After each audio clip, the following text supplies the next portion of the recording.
soul shits butterflies and rainbows. It's Matt.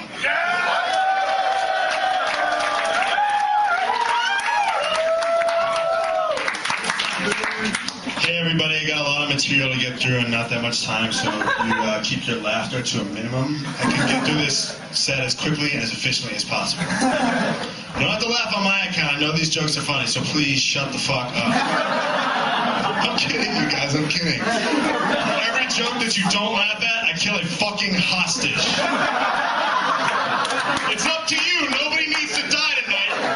But if I tell a joke, which for some ridiculous reason you don't find funny, thanks, Jake. Do I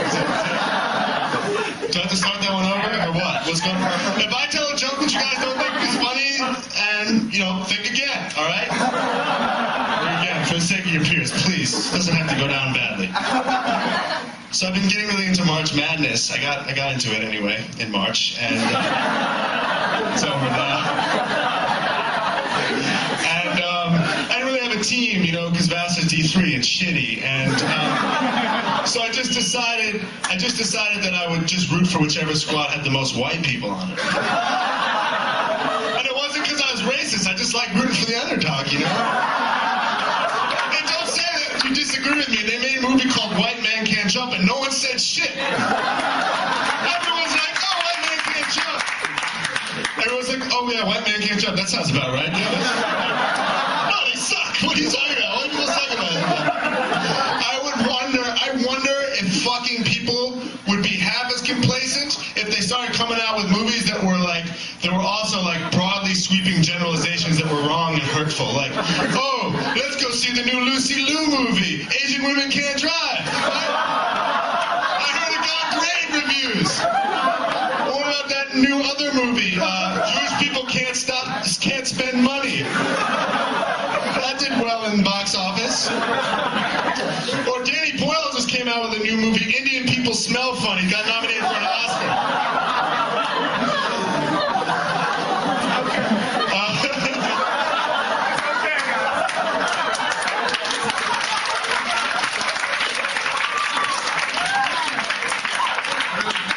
Jayhan's Indian, I think.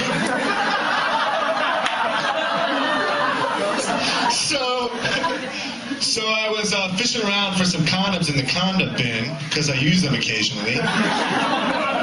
My water balloon launcher runs out of ammo every now and again. I gotta improvise. I pulled out a Magnum condom. That's just silly. I mean, it's a joke. They don't even come with rubber bands. I mean, how the fuck is that possible? I threw it out. It's useless. And then I pulled out a dental dam. And it said this on the dental dam. It said it was one of its selling points is anal compatible. And I'm thinking why did they have to put that there? It's like someone getting the dental dam and be like, oh, thank God, it's compatible. You can finally do this the good and decent way. Not to be judgmental, but if you're eating out someone else's asshole, I think personal hygiene is the last fucking thing on your mind.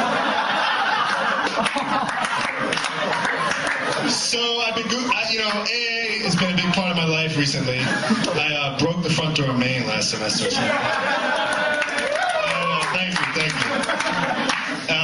I'm making out with this mic right now. I'm sorry. I'm an expert. AA is one of my favorite things not to attend. It's unbelievable. After I got in trouble, they're like, Matt, you got to go to AA 3 days a week. And I was like, no, please don't make me go to these meetings. They're like, Matt, if you want to be a student here, you're going to have to go to these anonymous meetings.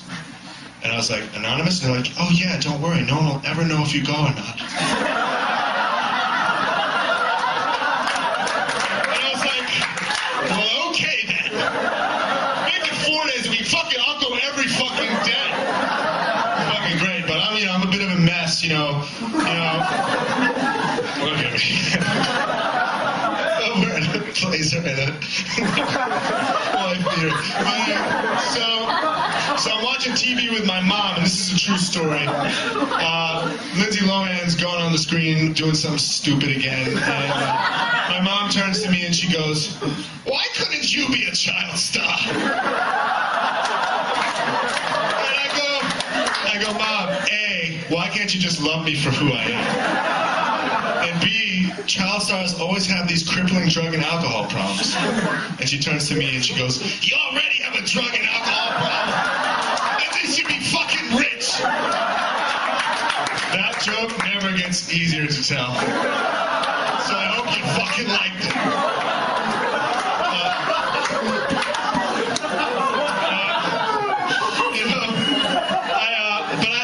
I'm a mess, but I also have messy handwriting. So people see my messy handwriting, they're like, "You should be a doctor." And I'm like, really? Is that the main criteria for being a doctor? Messy fucking handwriting, not intelligence or anything? Like, I go to perform a surgery, my hand's shaking, the patient's like, "Oh shit." I'm like, "Joe, don't worry, I got the worst handwriting in the country."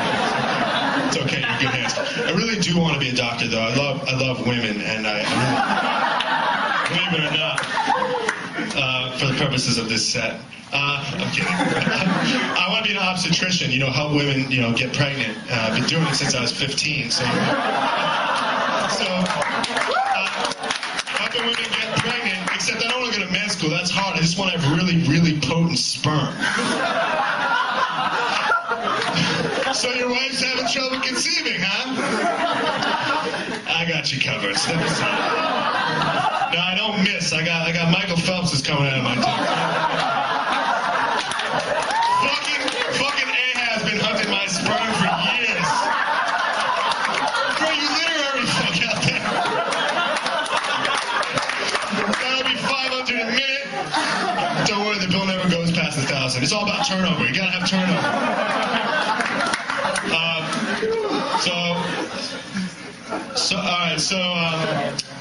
So people ask me a lot. I love women. So I go to Vassar. A lot of women here, and but I love that there are a lot of women here. But I just hate it when I tell people to go to Vassar and they're like, "Well, isn't that a girls' school?"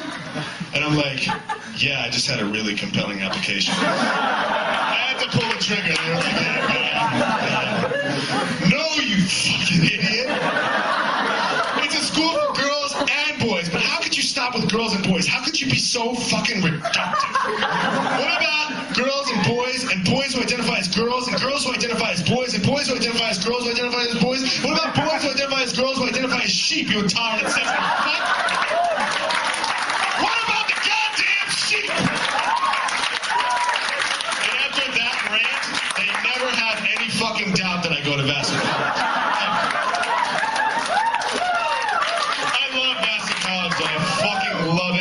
I think the kids here are super creative. The women are creative. Have you seen the VC Student Bodies page? I know you guys have. I haven't checked it in the past 15 minutes, but as far as I can tell, the women have been coming out with some great stuff, like different poses, different angles, different settings, and all these different cool places, and really creative, but the men are just the same. So here's my dick.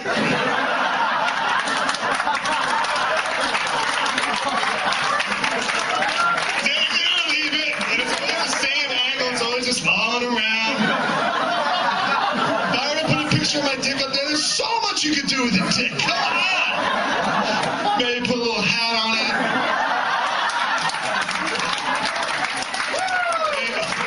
Maybe do a little hip thrust out of a pool, make it look like a shark. Going after a seal. Or maybe just point to my favorite line of literature. Like Emerson's self-reliance is really important to me. Yeah, but I like pleasing women. Sometimes when I'm having sex with women, they're very supportive and they give me coaching and advice, and I can usually get with it. And sometimes they'll say something like faster, harder, slower, and I'm like, okay, I can do that, right? But sometimes they'll say things that are like, well, I don't know what you want me to do with this. They'll say things like deeper. It's like, bitch, I'm to the hilt right now. You know what you signed up for when I dropped trial? Like, this is the end of the line.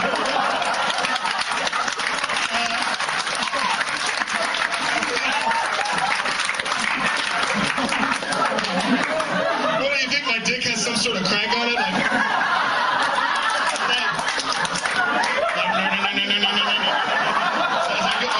No.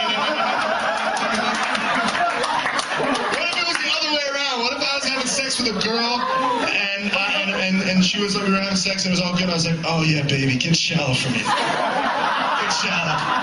My penis is lost in your cavernous vagina.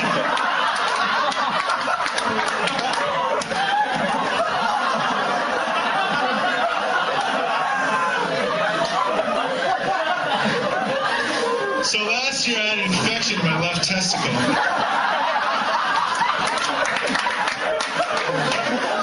And an infection in my left testicle. I went to the doctor and he checked me out and he said, you got epididymitis, it's no big deal, it's only lasts like 3-4 weeks. And I'm like, well, doc, it's been bothering me like 3-4 months. He goes, whoa, that's very unusual. And I go, doc, do you think it's in my head? He goes, no, I think it's in your testicle.